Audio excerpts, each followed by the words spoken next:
1. Marion and Sam. In a small, dark hotel room in Phoenix, Arizona, Marion Crane was looking at herself in the mirror. She was worried. Her hair was untidy, and she was late getting back to work. "Don't go, Marion," said a voice from behind her. Marion looked in the mirror at the young man who was sitting on the bed. She smiled at him sadly. "I must get back to the office, Sam," she said. "My boss is beginning to get worried about these long lunch hours." "But it's Friday afternoon," Sam said. "I don't see you very often. Can't you stay?" "When we're married," Marion replied, walking across the room to pick up her handbag. Sam jumped off the bed and stood behind her.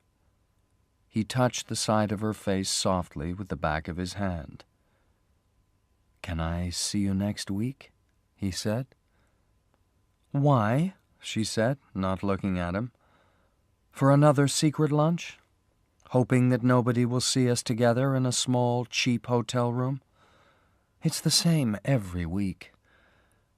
She turned to Sam, her eyes shining angrily. And then, suddenly, they softened. "Oh, Sam," she said quietly. She rested her face in his hand as she looked up into his eyes. "Why can't we get married now? I want to be with you all the time. I want to walk along the street with you so that everyone can see us together." This time, Sam walked away. He stood alone by the window and looked down at the hot, dry city. "We can get married when I've paid off all my father's debts," he said. "I only need to pay another $11,000. "And how long will that take?" 2 years, maybe 3. "Oh, Sam," Marion cried, throwing the handbag onto the bed and running to hold him. "I can't wait 3 years. I don't care about the money." She kissed his face, but she was almost crying. "I want to be with you. I'll leave my job. I'll come and work in your shop." "Marion, please. You must understand. I don't want us to be poor when we get married. I want us to be happy. In 3 years' time, you'll be my wife, Mrs. Sam Loomis. I promise." Marion sighed and turned round in his arms to rest her head against his shoulder. "In 3 years, I'll be 29, she thought unhappily. Then she suddenly remembered that she was late for work. She left Sam by the window, picked up her bag, and walked towards the door. "I have to go, Sam," she said again. "I'm late. Mr. Lowry will kill me." Chapter 2. Marian's Plan. "I'm sorry I'm late," Marion called as she hurried into the office. "Don't worry," the other secretary said. "Mr. Lowry's having lunch with a customer." Marion gave the other woman a tired smile and sat at her desk. "Did anyone phone while I was out?" she asked. "Just your sister. She says that she's going away for the weekend." Just then, Mr. Lowry walked in. He was talking to a loud-voiced man in a cowboy hat. Marion immediately looked down and tried to look busy. She knew Tommy Cassidy, and she didn't like him. He was an unpleasant, greedy old man who was always talking about money. Cassidy sat down on Marion's desk and showed her a photograph of his daughter. "She's 18 years old," he said, "and she's never been unhappy." Marion looked at the photograph and then at Cassidy. She didn't like the way that he was looking at her, with his clear, cold eyes and his wet, smiling lips. "She's getting married next month," he said, "and I'm buying her a house." He took a thick packet of money out of his pocket and waved it in front of Marion's face. $40,000, he smiled proudly. This will make her happy, won't it? Marion looked at the money and smiled politely. Are you happy, Marion? Cassidy asked, still holding the money in front of her.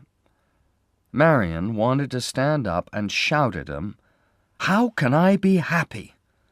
I can't get married for 3 years while Sam works to pay off his father's debts. But you're rich. You can make $11,000 in 3 weeks. It isn't right.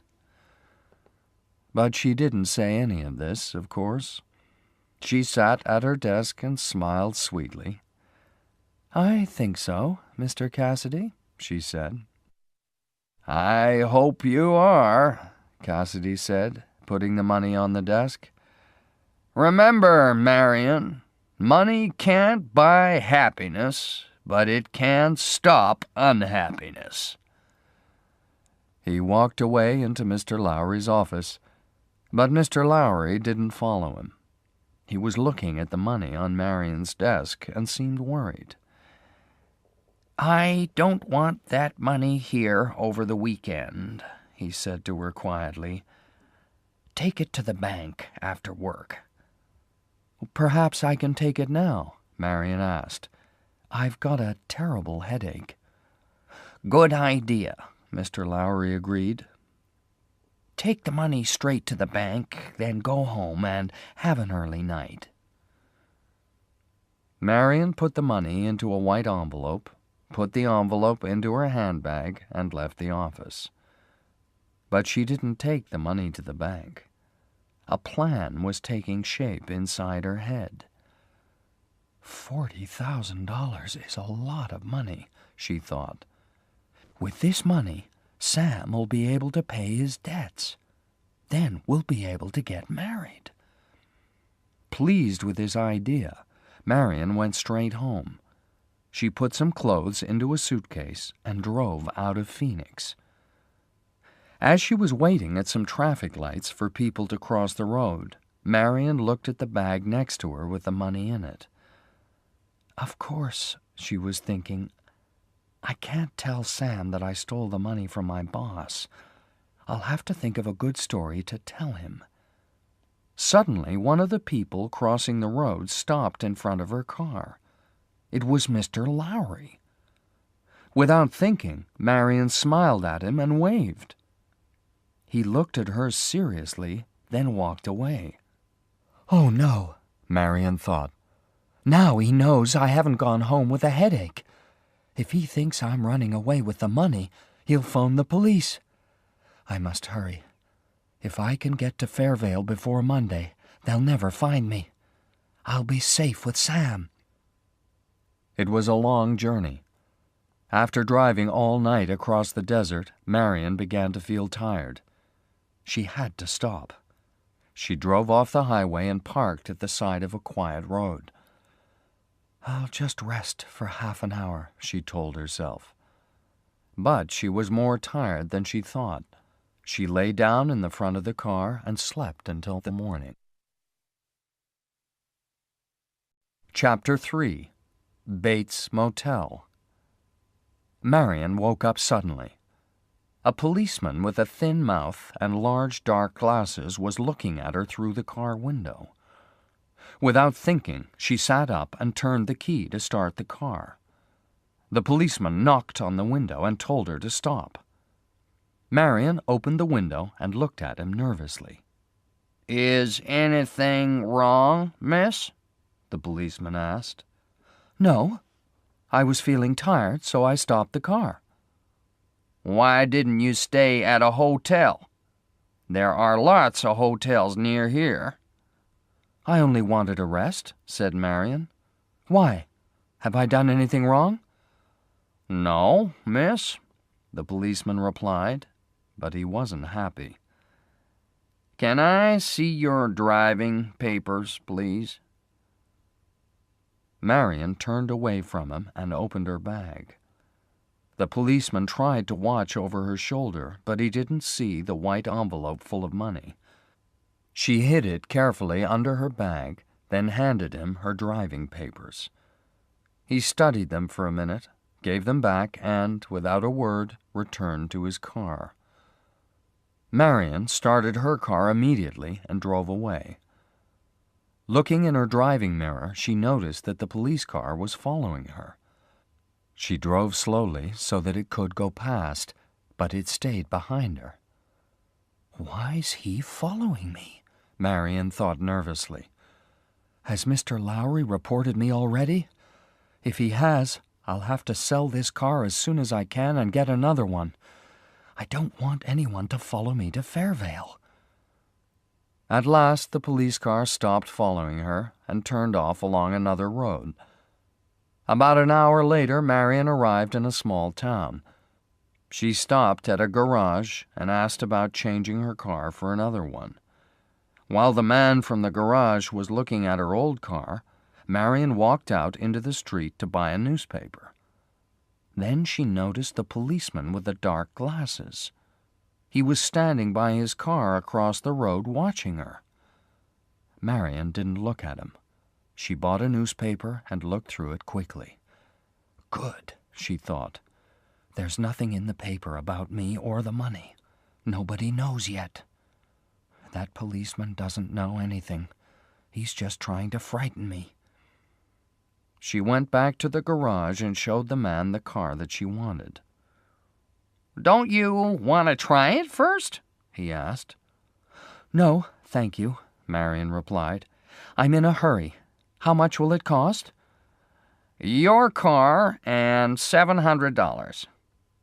Marion went to the washroom and took $700 from the white envelope. She came out and gave the money to the man, who looked at her strangely. Then she jumped into her new car. "Just a minute, miss!" Marion's heart jumped. She looked round quickly, but it was only another man from the garage. He was carrying her coat and suitcase. "You left them in your old car," he explained, putting them in the back of her new one. As Marion drove away, the policeman crossed the road and stood next to the man from the garage. "Did she seem strange to you?" the policeman asked. "Very strange," the man agreed. Marion drove across the desert all day, then up into the hills. As it got dark, it began to rain. Tired and hungry, she looked hard through the window for somewhere to stay the night. She couldn't see anything in the heavy rain. No lights along the road, no other cars. "I think I'm on the wrong road," she thought. "If I turn round and find the highway again, I'll soon find a place to stay."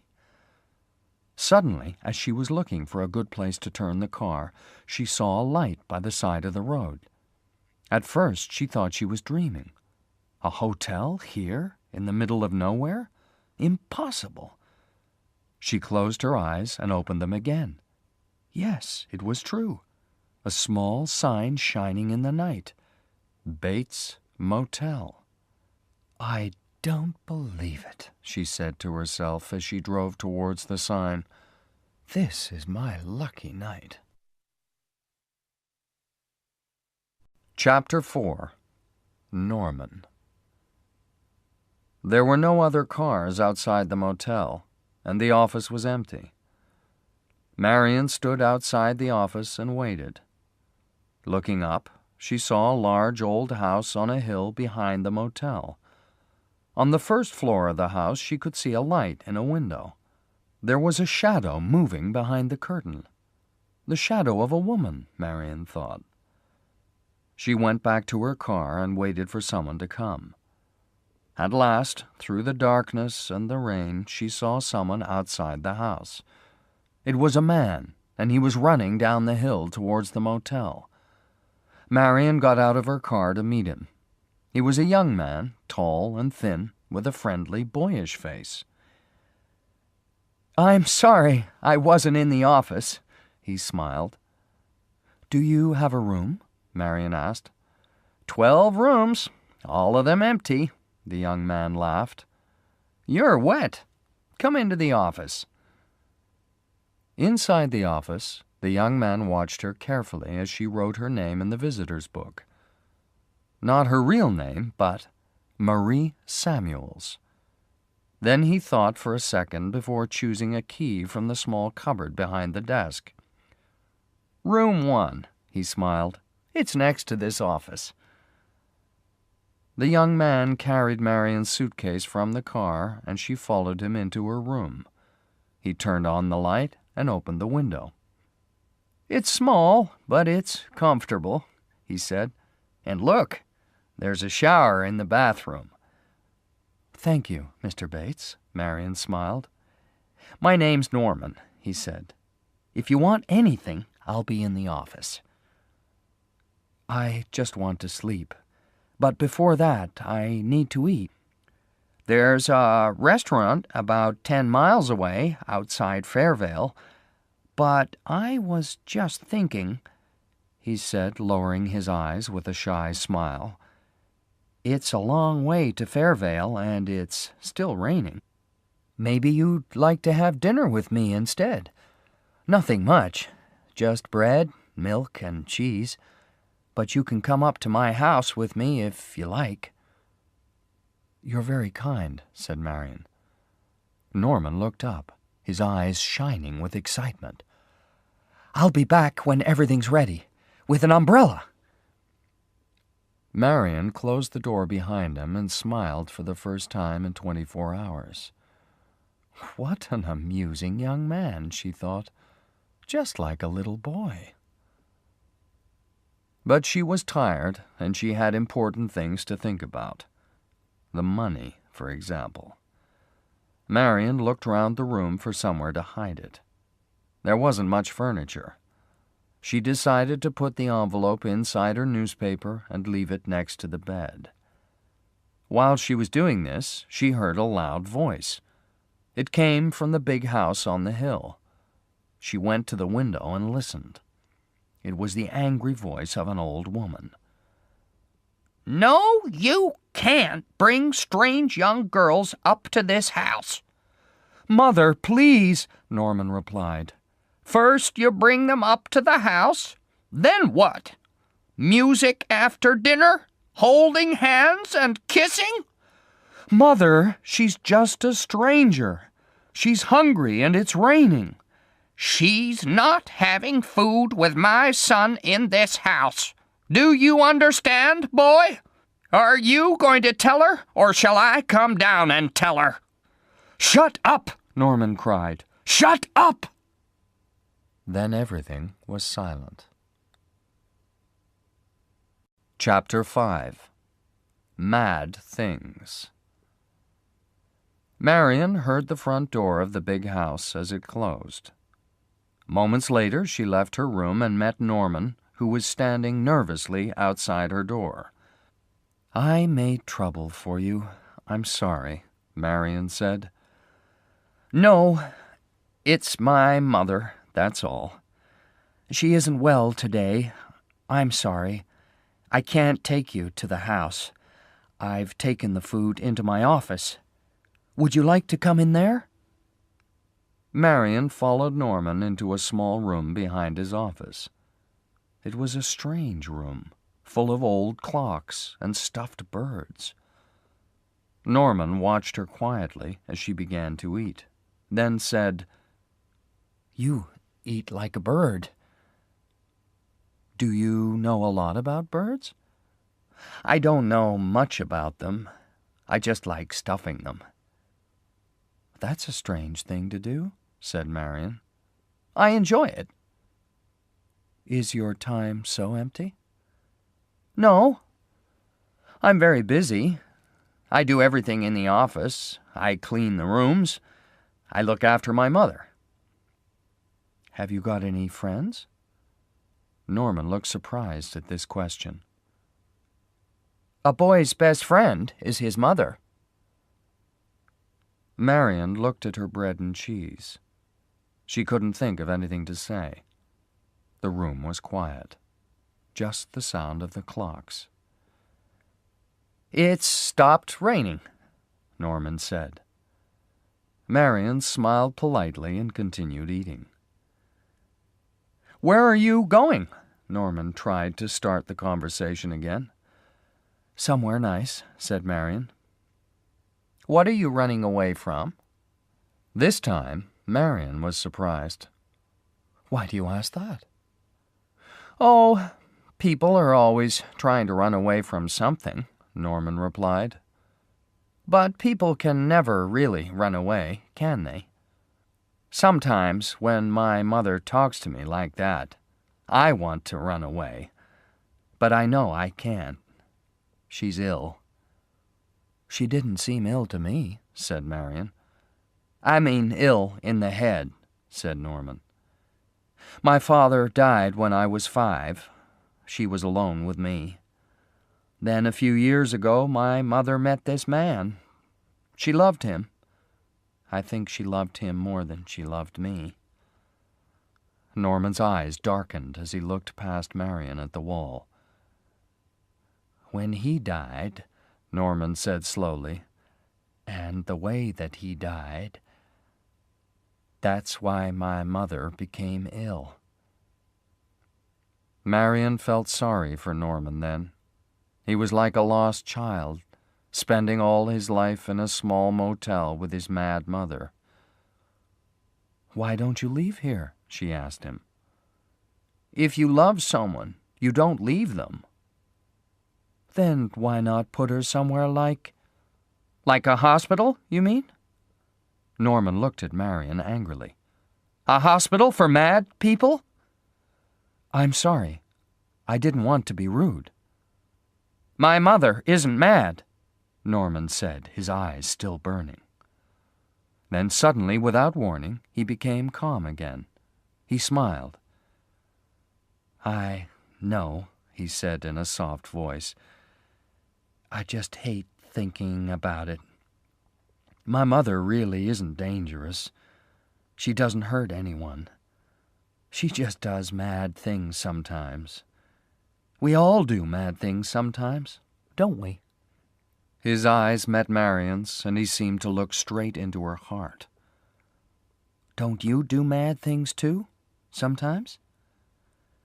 Yes, sometimes, Marion smiled.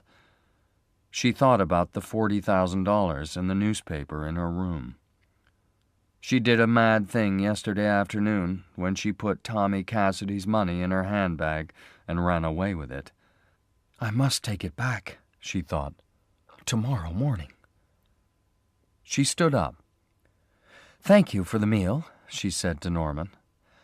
I'm tired, and I have a long journey tomorrow, all the way back to Phoenix. You see, I made a bad mistake. I want to go back and put everything right before it's too late.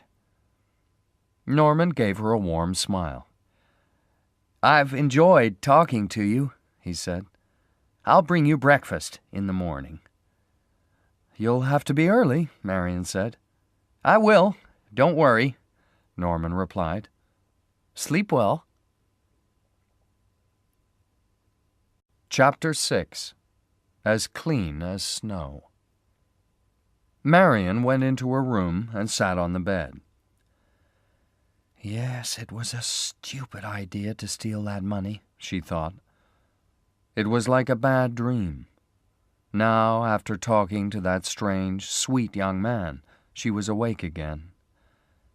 I'll take the money to the bank first thing on Monday morning, she thought. Nobody will know what I've done. Everything will be all right. She stood up. She suddenly felt very strong and happy. She felt wonderful. After I have a shower, I'll feel perfect, she thought. I'll be as clean as snow. She took off her blouse, her skirt, and shoes, and threw them onto the bed. She didn't realize that someone was watching her. There was a hole in the wall between Marion's room and the one behind Norman's office. Norman was looking through the hole, watching Marion as she undressed. Before going into the shower, Marion suddenly thought of something. She sat down at a small desk and wrote some numbers on a piece of paper. I spent $700 of that money today, she thought. I must try to pay that back. But that isn't important now. I'm too tired to think about money. I want a shower. She walked into the bathroom and threw the piece of paper into the toilet. Then she took off her other clothes and got into the bath.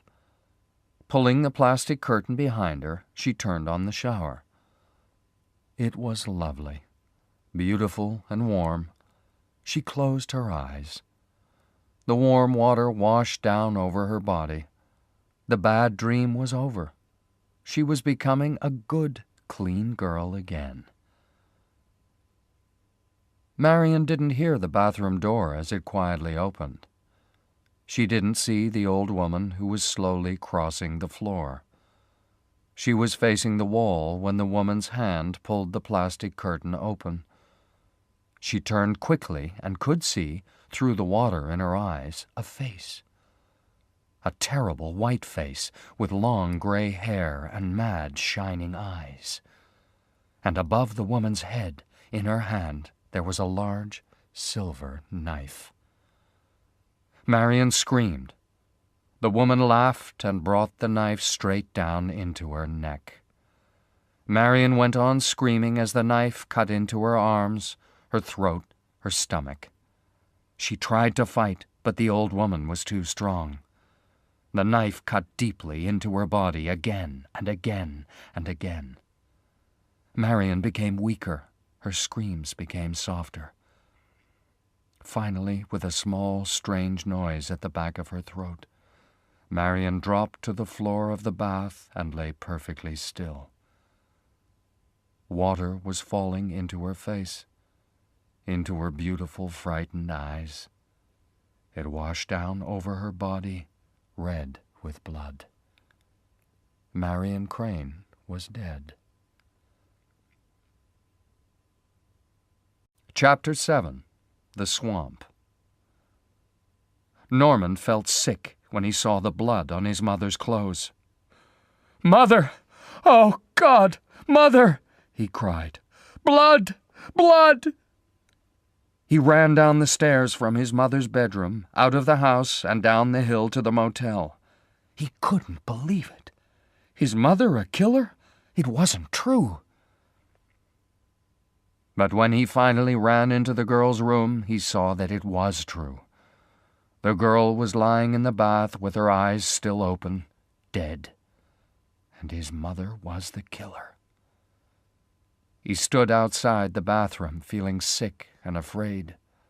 He tried to think, but he didn't know what to do. He thought about calling the police, but then stopped. He mustn't call them. Not now. Because his mother wasn't really a killer. She was sick. You were not a real killer if you were sick in the head. No, he must stop people from knowing. He had time. The girl was alone. Nobody knew she was there. The best thing to do was to throw away the body. But how? Then Norman had an idea. He turned off the bedroom light and the shower in the bathroom. Then he took the plastic curtain from the shower and opened it out on the bedroom floor. Next, he took Marion's body out of the bath and pulled her slowly onto the plastic curtain. After washing the blood from the floor and walls in the bathroom, he picked the body up inside the plastic curtain and carried it out to her car. He went back to the bedroom and put everything that belonged to the girl inside the suitcase. He put that into the car with the body. He looked round the room one last time. He saw the newspaper next to the bed, picked it up and, not knowing about the money inside it, he threw that into the car too. Then he got into the car and drove away towards a swamp not far from the motel. When he arrived, he got out of the car and pushed it into the swamp. He watched nervously as it slowly went down. It took a long time, but finally it disappeared. Norman smiled.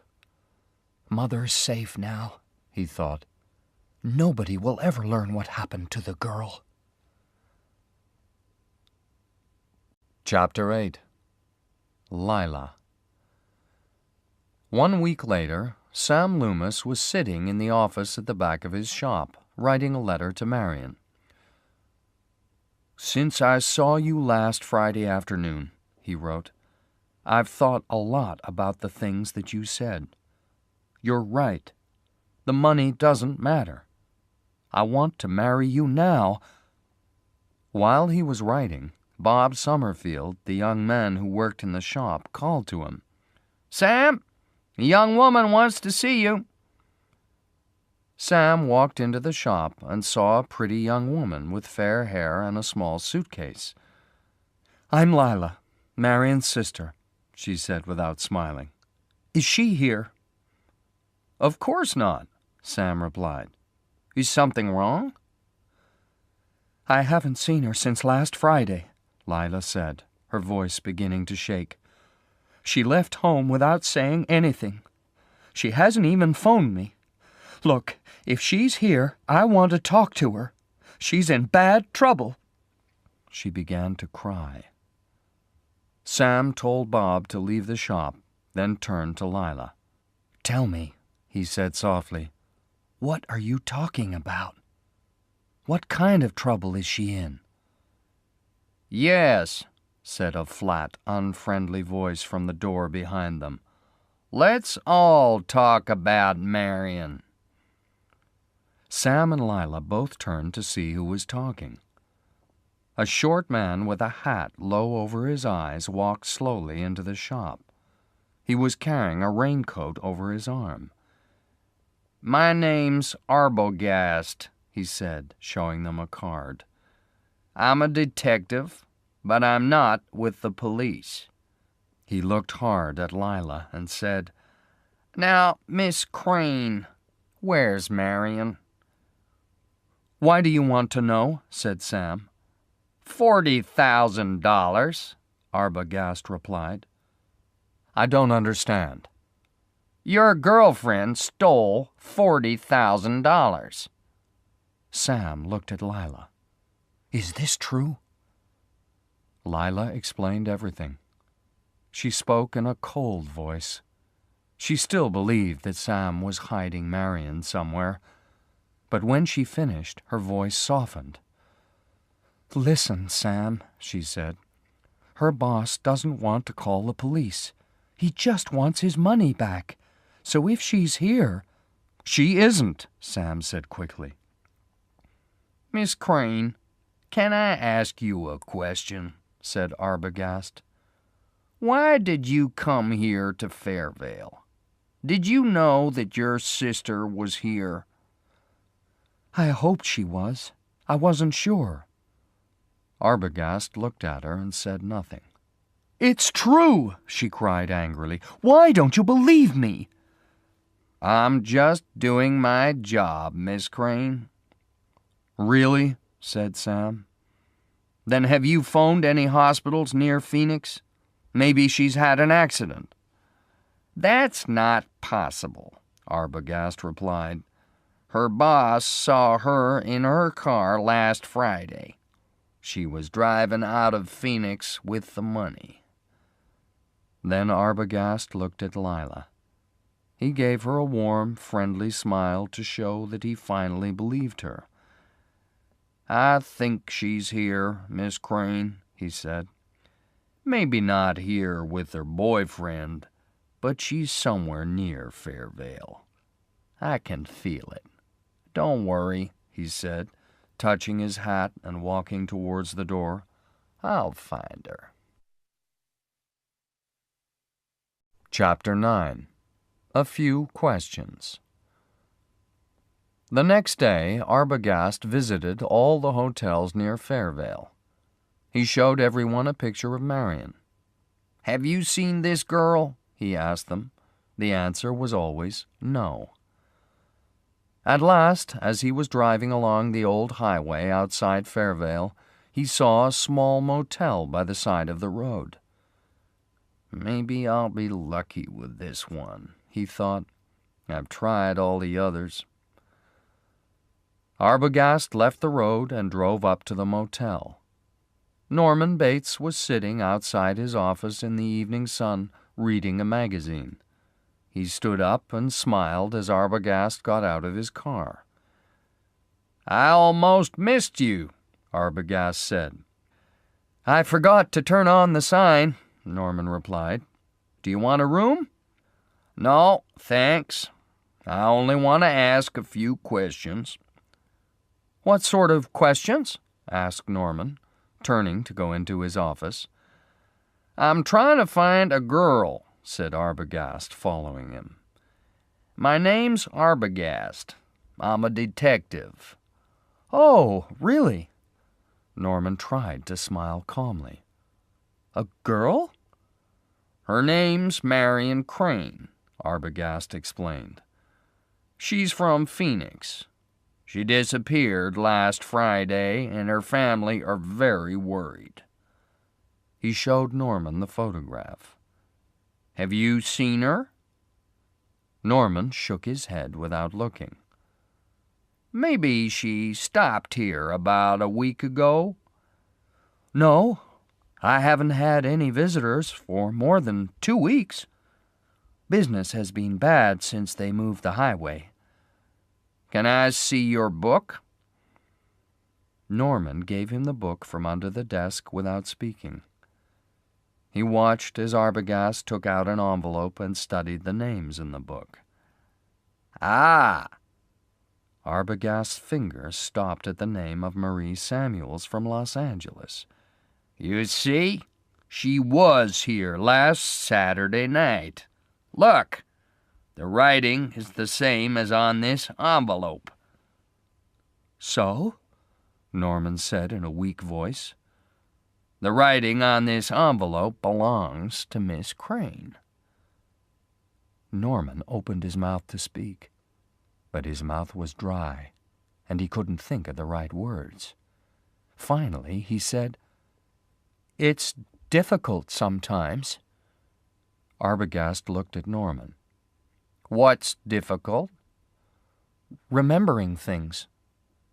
I know," Arbogast said softly, trying not to frighten him. "You know, I wasn't lying, mister. I just forgot about last week." "I understand." Arbogast's friendliness seemed to make Norman calmer. He smiled and asked to see the photograph again. This time he studied it carefully. "Oh, yes," he said. "I remember now. It was raining. This girl arrived late at night. She was tired and went straight to bed. She left early the next morning." "Did she meet anybody here?" "No, she was alone." "Did she phone anybody?" "No." "How do you know?" Norman shut his eyes. It was happening again. His face was burning, and he couldn't think of an answer. Finally, he said, "She was tired. She said she wanted to go straight to bed because she had a long journey the next morning. And now, Mr. Arbogast, I'm very busy. I have to go." "One more question, please," Arbogast said as Norman began to walk away. "Is she still here?" "No, she isn't. I told you before. If you don't believe me, I'll show you all the rooms." "No, that's all right," Arbogast smiled. He followed Norman outside. It was dark now. He looked up at the house on the hill and noticed a light in the window. "Is anyone at home?" he asked as Norman was walking away. Norman turned round and smiled. "No." "But there's someone sitting by that window." Arbogast pointed at the house. "Oh, that's my mother. She's ill." Arbogast looked hard at Norman for a moment, then said, "Did that girl offer you a lot of money?" "What do you mean?" "To hide her here, maybe." "Look, mister, if you think I kidnapped her or something—" "I'm not saying that. But perhaps she offered you money and asked you not to tell anyone? Maybe she told you some stupid story. Mr. Arbogast, I'm not stupid, Norman said. No, of course you're not. But sometimes it's just too easy to believe a pretty girl. Even if I'm stupid, my mother isn't. Norman was getting excited again. My mother didn't believe anything she said. So, your mother met her? Arbogast looked surprised. Can I meet your mother, too? I'd like to talk to her. No, you can't. I told you, she's sick. Arbogast wanted to talk to the mother, but there was something strong and icy about Norman now. He decided not to push him. I'll come back later, he thought, after I've phoned the girl's sister and told her what I know. Chapter 10. Shadow Behind the Curtain. After phoning Lila with the news of his conversation with Norman Bates, Arbogast drove back to the motel. There was a light in the office, and the sign was now on, but he couldn't find Norman anywhere.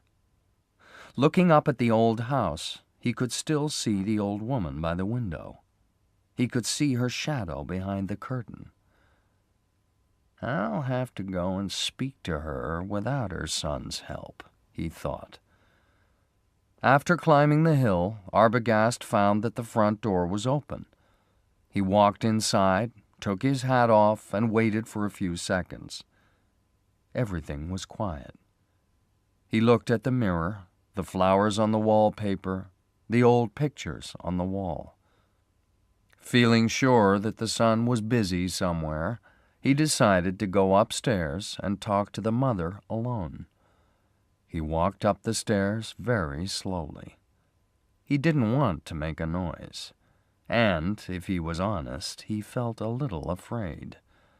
With its old furniture and silent rooms, this house was very strange. At the top of the stairs, Arbogast heard the sound of the bedroom door. He turned round and saw the old woman. She was running straight towards him, with her long dress, white face, and cold, mad eyes. He was too surprised to move. He saw the large silver knife above her head, and he tried to lift his hands, but he was too late.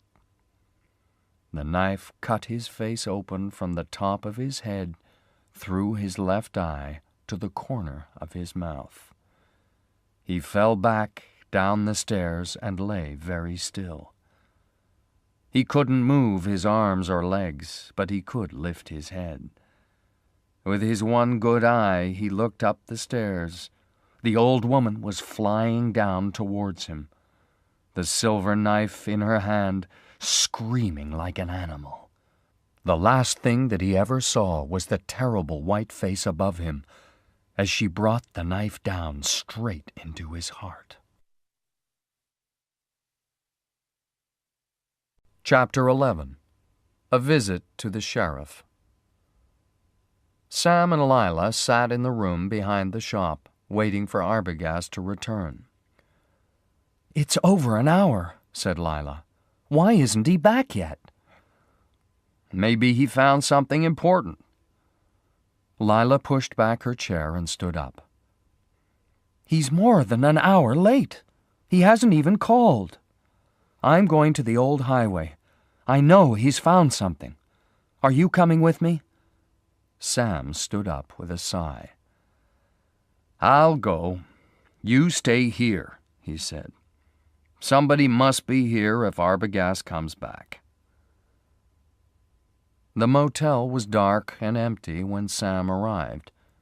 He called Arbogast's name several times, but nobody answered. He looked up at the big house behind the motel and saw somebody at the window. "I guess that's the mother," he thought. "The old woman that Arbogast wanted to speak to." He climbed the hill and tried the door. Again, no answer. Sam drove back to Fairvale. "There's nobody at the motel," he told Lila. "No Arbogast, no Bates, just a sick old woman who couldn't answer the door." "I'm worried," Lila said. "Something's wrong." "I agree," said Sam. "We have to tell the police. Let's visit Judge Chambers. He's the sheriff of this town. He'll be able to help us." The sheriff and his wife had to get out of bed to answer the door. It was late, but they asked Sam and Lila to come in. They listened while Sam told them about Marion and Arbogast. "Arbogast phoned us to say that he wanted to go back to the motel. He wanted to speak to Mrs. Bates," said Sam. "But that was 3 hours ago."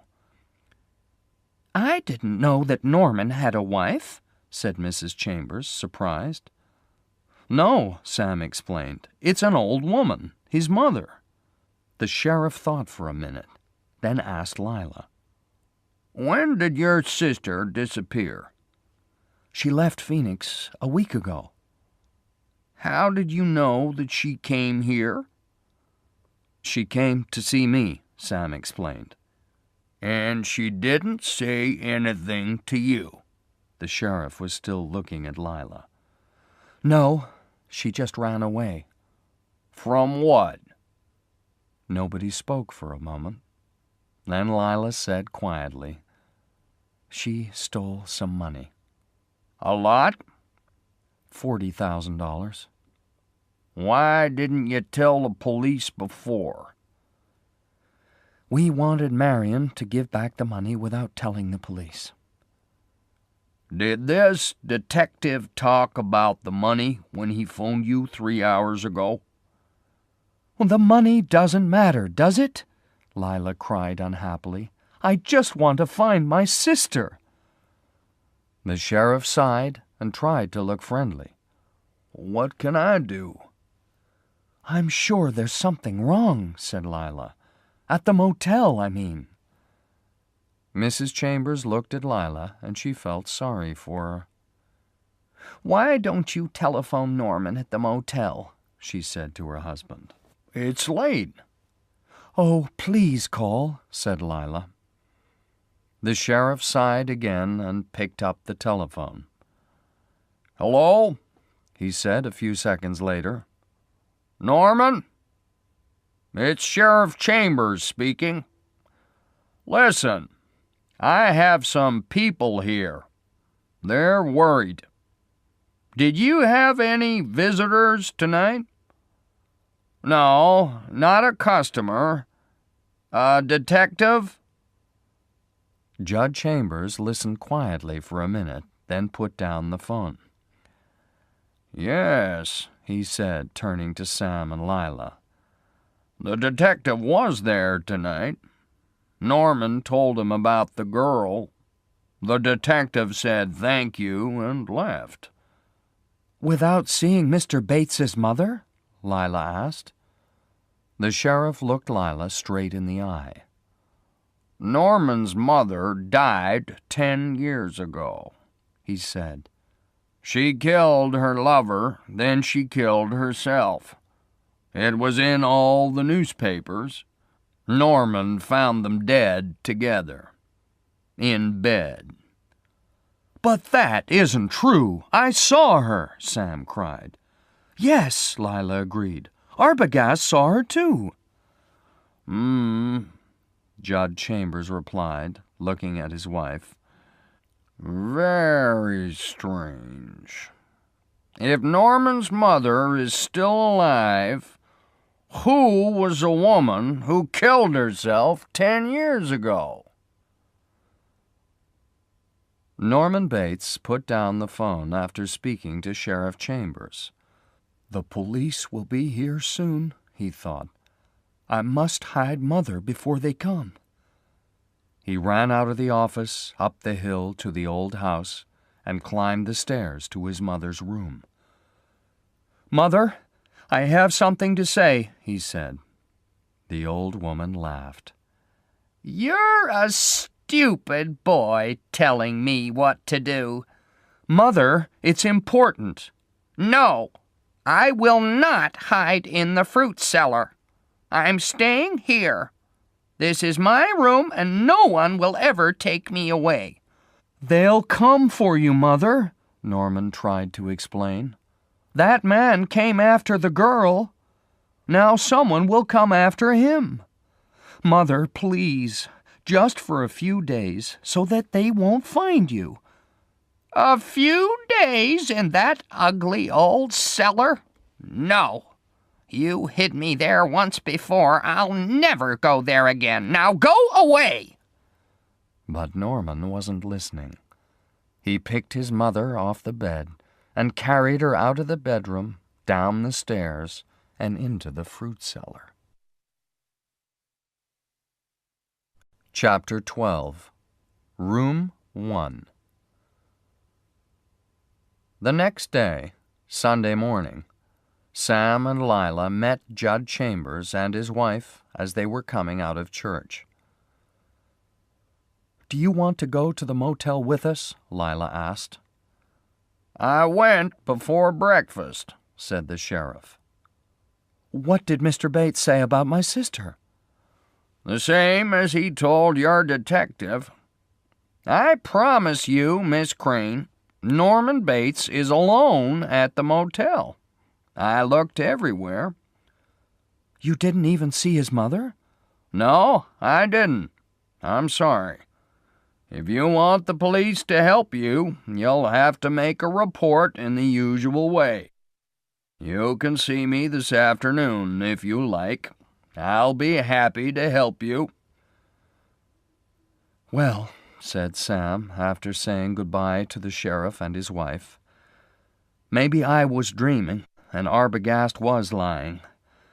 Perhaps I saw a shadow on the curtain, that's all." "You weren't dreaming, and Arbogast wasn't lying," Lila told him. "There's something wrong, and I'm going to the Bates Motel immediately. Come on." Sam and Lila drove quickly to the motel on the old highway. While Sam looked for Norman Bates in the office, Lila stayed outside. She was interested in the house on the hill. There was something dark and strange about it, even in the morning sunshine. Suddenly, she saw a tall, thin man at the top of the hill. He stood still at first. Then he began to walk quickly down the hill towards her. Lila called to Sam, who ran out of the office. Norman Bates wasn't surprised to see the young man and woman outside his office. He walked down the hill towards them with his hands in his pockets. "Do you want a room?" he asked them pleasantly. "Yes, please," said Sam. "Then follow me," Norman smiled, walking past them into his office. "Is room 10 okay?" he asked, taking the key from the small cupboard on the wall behind the desk. "I'd like to write my name in the book first," said Sam. "Okay." Norman took the book from under the desk and gave it to Sam.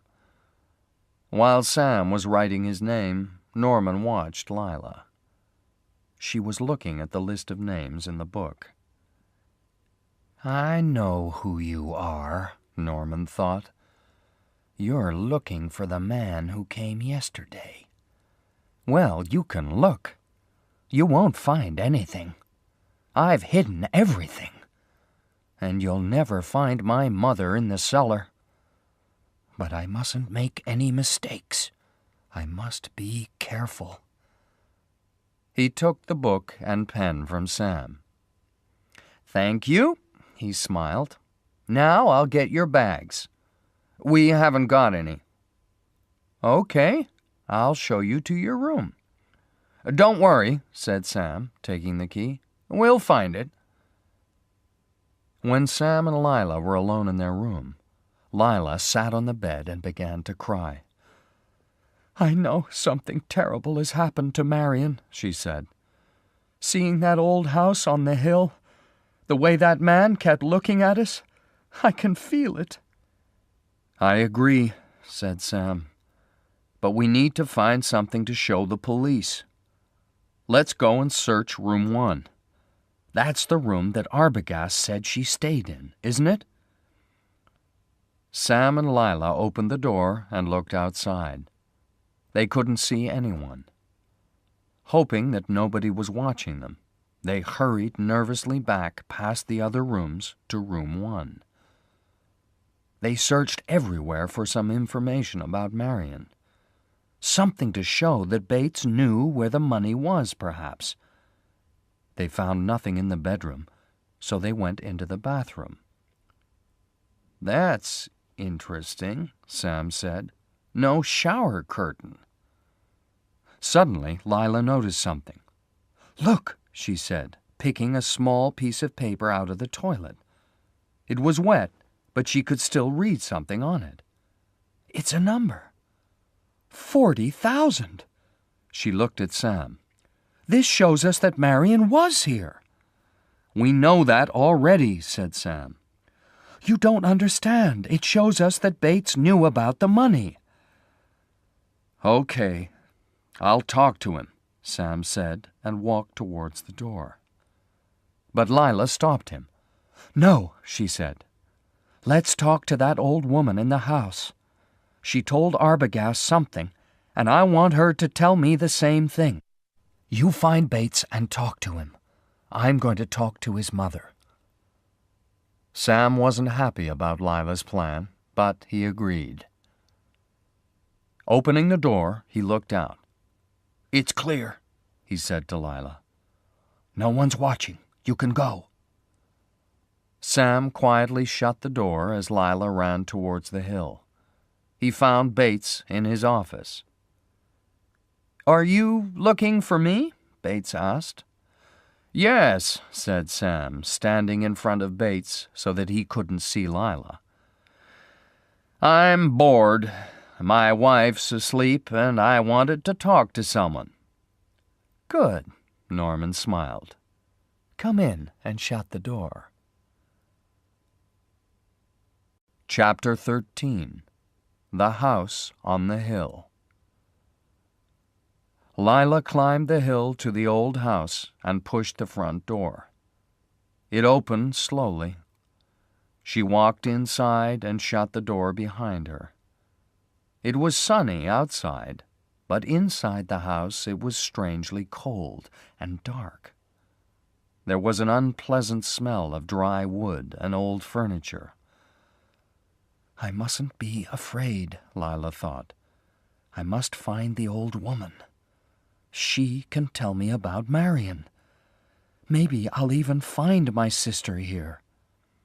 So, thinking about her sister, Lila bravely began to move towards the stairs. "You don't talk very much, do you?" Sam said to Bates in the motel office. Bates, with his hands in his pockets and his back against the wall, laughed nervously. "I thought that people who lived alone enjoyed talking. You're alone, aren't you?" "Yes." "I hate being alone," said Sam. "When I'm alone, I go mad." Norman stopped smiling. "Why do you say that?" "I think that people who live alone go mad," Sam answered, feeling quietly pleased.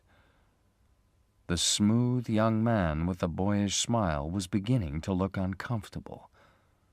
"Don't you agree?" Norman's face went red. Lila arrived at the top of the stairs and knocked on the bedroom door. "Mrs. Bates?" she called softly.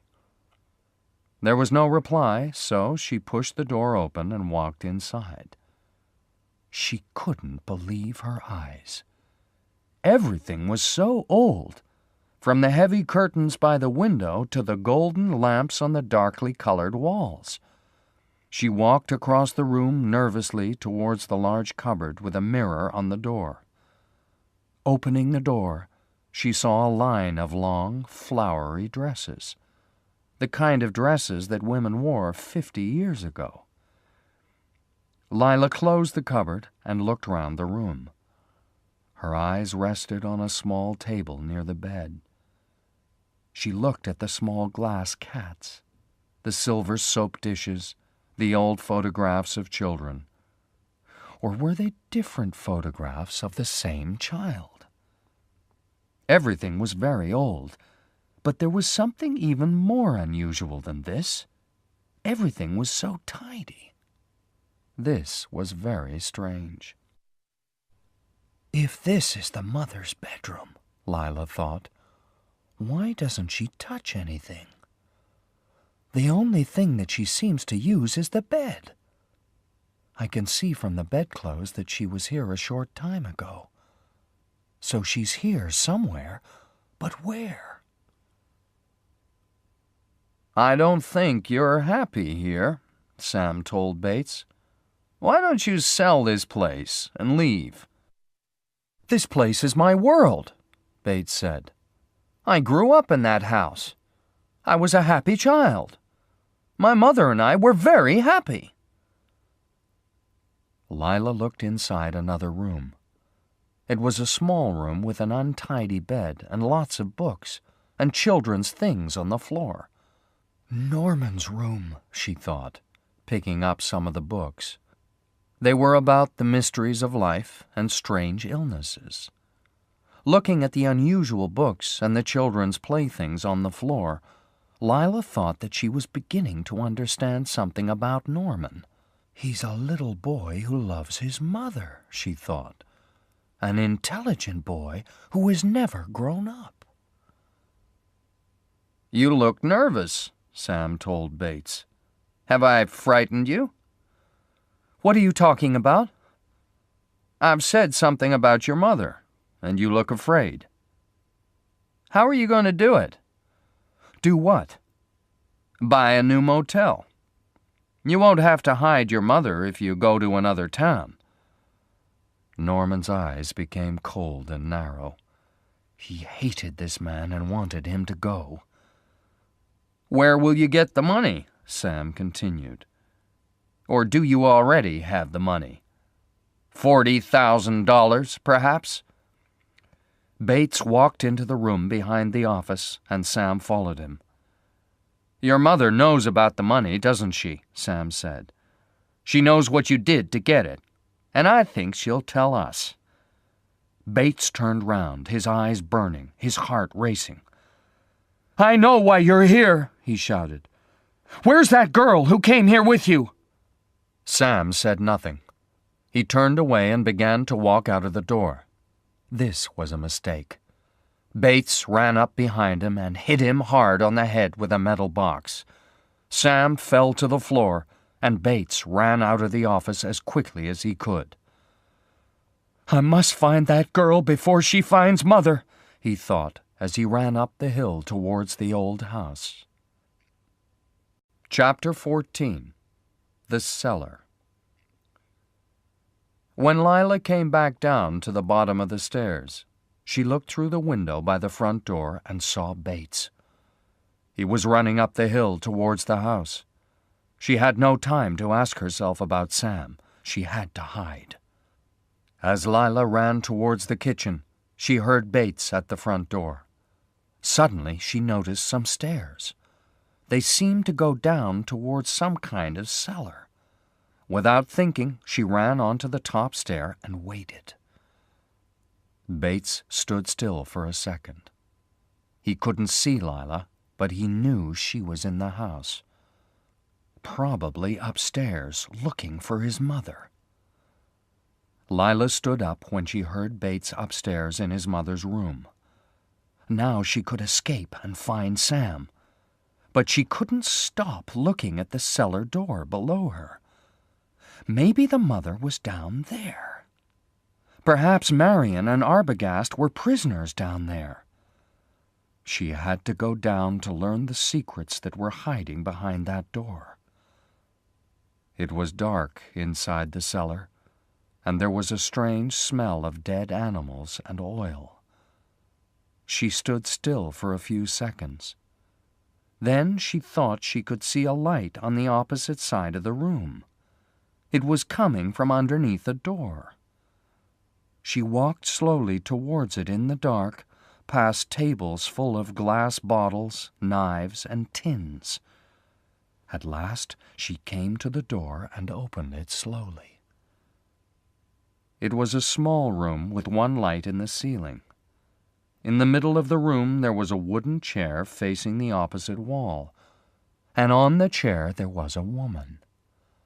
Lila looked at the back of her head. She seemed to be asleep. "Mrs. Bates?" Lila said quietly. She didn't want to frighten her. "Mrs. Bates?" she said again, moving slowly towards her. The woman didn't answer. Lila touched her shoulder. Lila turned the woman's chair round and looked down at her face. The first thing that she saw was the woman's teeth. They were large and yellow. And then Lila realized that the old woman had no eyes. She was looking down at the dry, brown face of a dead woman. Lila screamed. She turned to run away, but stopped. There was a tall, shadowy shape by the door. The shadow had long gray hair and wore a flowery dress. As it moved into the light, Lila could see the face. A white face with a terrible smile and mad, shining eyes. Then she saw the knife. She wanted to scream again, but her mouth was dry and she felt too weak. She moved back as the mad old woman ran towards her, laughing wildly, the silver knife in her hand ready. Then another person ran into the room and jumped on the mad woman from behind. Sam! He put one arm round the woman's neck, and with his other hand he held her wrist, fighting for the knife. The woman fought hard, screaming wildly, but Sam was too strong for her. Lila watched them as they fought, and then something unbelievable happened. As Sam pulled the old woman to the floor, the long gray hair slowly fell to one side of her head. Lila suddenly realized that the face wasn't the face of a woman. It was Norman Bates, and he was screaming like a woman. Lila pressed herself against the wall. She felt sick. And Norman Bates's mother, a dead woman with no eyes, watched with a wide smile on her brown face. She seemed to be laughing at her son as he lay screaming on the cold stone floor. Chapter 15. Look at that fly on my hand. Some time later, Sam and Lila sat with Judge Chambers in his office. The room was full of people, all of whom were listening to a man who was talking to them about Norman. "I got all the story," Dr. Steiner said, "but not from Norman. I heard it from his mother." "I don't understand," said the sheriff. "I know it's difficult, but I'll try to explain," Dr. Steiner replied.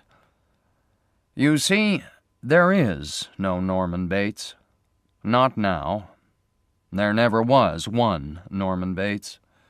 He was half Norman, half his mother.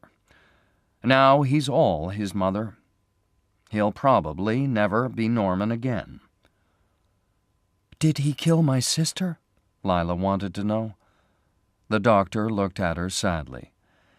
"Yes, I'm sorry. He killed Arbogast, too. If we look in that swamp near the motel, I think we'll find both of them. We'll probably find other dead people, too. Pretty young women, just like your sister." The doctor looked at all the serious faces in the room and began to explain. "We have to remember that 10 years ago, Norman killed his mother and her lover. He lived alone with his mother, and she was the boss. Then she met another man, and Norman was jealous. He thought that his mother loved this other man more than she loved him, so he killed both of them. A short time later, he went out one night, dug his dead mother out of the ground, brought her back to the house, and hid her in the cellar. He looked after her like one of his stuffed birds. But keeping his mother's dead body was not enough. Norman soon began to think like his mother, to talk like his mother, to be his mother. She became half of him. Sometimes he was Norman, sometimes he was his mother, and sometimes he was both at the same time. He had to talk to himself. He was never all Norman, but he was sometimes all mother. When he liked a girl, the mother side of his head became angry. His mother was jealous of him because he was jealous of her when she had a lover. Dr. Steiner turned to Lila. When he met your sister, he thought she was beautiful. He wanted her. That was a problem for the mother side of him. There was a fight inside his head between the two of them, but his mother won because she was stronger. So he suddenly became his mother, and his mother killed Marion. When Marion was dead, Norman woke up after a kind of deep sleep and really believed that his mother was the killer. He put your sister's body in the swamp because he loved his mother and wanted to save her from the police. When danger came too near, Norman put on his mother's clothes. He walked round the house, sat in her chair by the window, and talked in her voice. He tried to be his mother, and now he is. The fight inside Norman's head is finished. The stronger person has won. He is now his mother. "And what about the money?" said Judge Chambers. "Who got that?" "The swamp," Dr. Steiner replied. Somewhere in the same building, two policemen were standing guard outside a door. Behind the door there was a small white room with no furniture or windows. Norman Bates was alone in that room. He was sitting very still, with a strange smile on his face. Perhaps this person was Norman Bates. He had Norman's face, Norman's body, Norman's clothes. But it was really his mother who was alive. Norman was really dead now. "It's sad when a mother has to tell the police about her son," the voice inside Norman's head was saying. "They'll put him in prison now. He belongs in prison. A bad boy who looked through holes in the wall and killed people. He thinks that I did all those bad things. He tried to tell that to the police. But they know it wasn't me. I've never done anything bad. I was like one of his stuffed birds. I could only watch. I couldn't stop him. I couldn't move. Look at me. I can't even move a finger. And I'm not going to try.